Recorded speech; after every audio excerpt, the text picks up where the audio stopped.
Hi everyone, so today I wanted to talk about makeup. Obviously if this isn't your thing or you're not interested, that's fine, you don't have to watch, it's no problem. But I just wanted to cover a few things really about makeup. Well, makeup first of all is my guilty pleasure. I think I might have mentioned it in another video. I enjoy it and I don't feel ashamed to use it. I think it's very different nowadays. There's not some big taboo and people aren't labelled as being vain for wearing makeup, and I think that's great because honestly I don't think it is vanity. It certainly isn't for me. I enjoy wearing makeup because I like how it makes me feel. I like the confidence that it gives me when I wear it. I'm quite happy to do makeup free days as well. But it's just that little bit extra, and I guess it's part of my morning routine as well. At the moment I'm quite tired. I feel like without makeup my dark circles are very obvious, so it makes me feel a little bit better. So I just wanted to get that out of the way first of all. At the moment as well, I am trying to limit the makeup that I buy, because basically the best thing you can do for the environment really is to use what you have. And since at the start of the year I did get a little bit wrapped up in the world of makeup, I think, and I wanted to try this and that, and I bought a lot of different makeup which will probably last me quite a long time. So you know, I'm not perfect. That's just me admitting to, yep, I probably did buy a lot of things that I didn't necessarily need, but that's okay. I'm making use of it now. For example, I ran out of my favourite lip gloss the other day and I thought to myself, oh, I could just buy it again. But then I remembered, oh, I've actually got about 3 different lip glosses in my makeup bag, which perhaps the shades weren't my favourite, but they're still perfectly good to use. So until I've used up all of those, I won't buy a new lip gloss, and I think that's just me improving myself and making a better choice really. So I just thought I'd give that as an example, and just to admit really that I'm human. I'm definitely not perfect by any means, but I just wanted to talk about these 3 palettes that I bought, which personally, if you're in the market for makeup, these I would recommend any of these 3 here. So the first one is the Patricia Bright palette. I hate that it shows little fingerprints, but that's fine. So this Patricia Bright palette is cased in tin, and it's got a mirror, which is obviously great. And the actual, you can fold the mirror back as well, which I didn't think I would necessarily care about, but it's quite a cool feature. So as you can see, here are the shades. So it is a rainbow palette. It's very bright coloured and fun.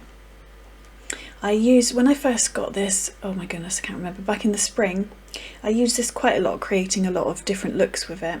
And I'll leave the link to my blog post where I did a full review of this. It's got some amazing colours.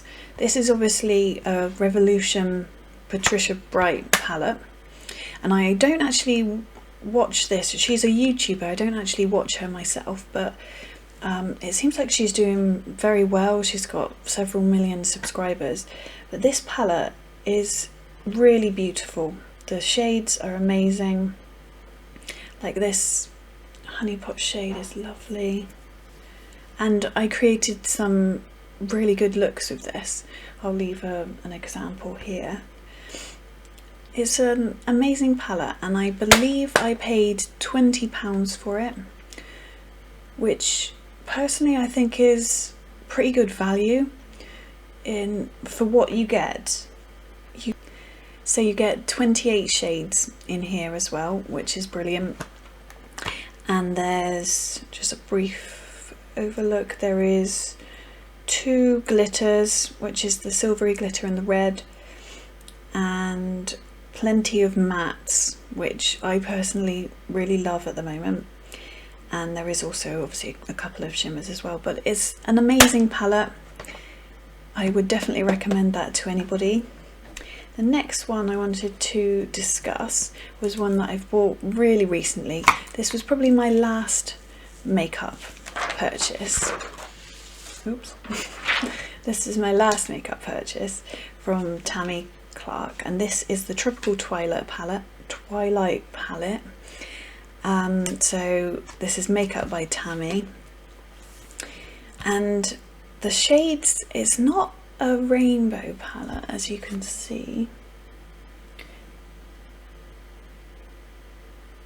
but it's got some beautiful sort of darker purples and blues, and I love what she's done with the top row. You might not be able to pick it up very well on this camera, but the top row is great because it looks like there is shades to match every skin tone.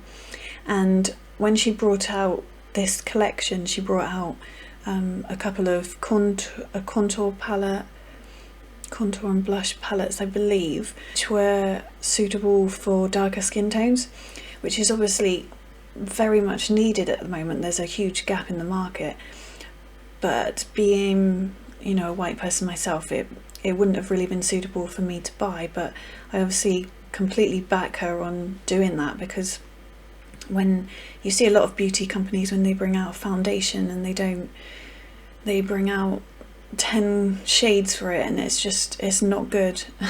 There's so many different shades out there. They need to get more diverse, really. So her bringing this out with so many different neutrals on the top row that could suit any skin tone, and these other shades are just beautiful.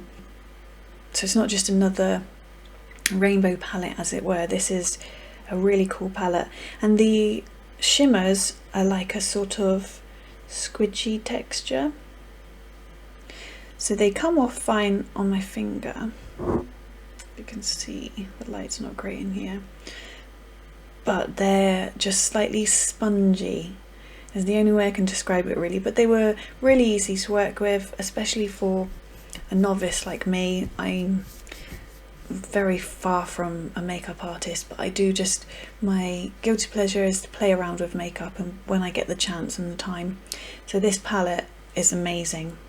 I think if you wanted a slightly different palette, perhaps you have darker skin tones yourself or anything like that, please just check out this palette, this collection. It's truly amazing, and to support a YouTuber is great as well.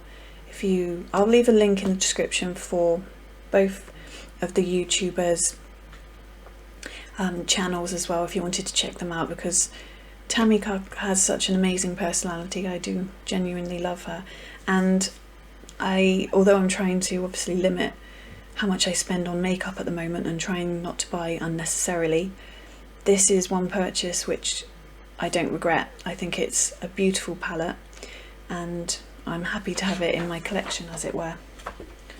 So the final one is a little bit of an indulgent one, let's say. So I wanted a Jeffree Star palette for a long time, because I heard that his eyeshadows and other things in his collection are supposed to be really good.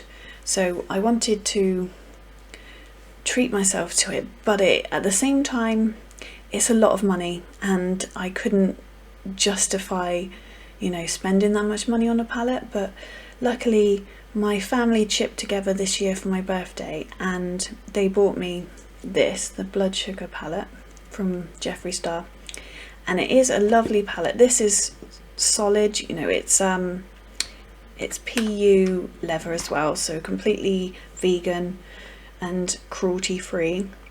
And as you can see, I mean, it truly is a nice palette. The pan sizes are a decent size.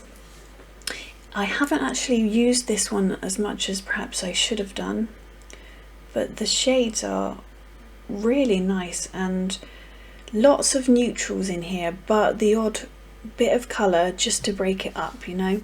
So it is a lovely palette. I have to admit, maybe because I'm not to a professional standard when it comes to makeup, I don't like blending. I don't have the time to blend eyeshadows for hours, unfortunately, so I haven't really seen what this palette could do.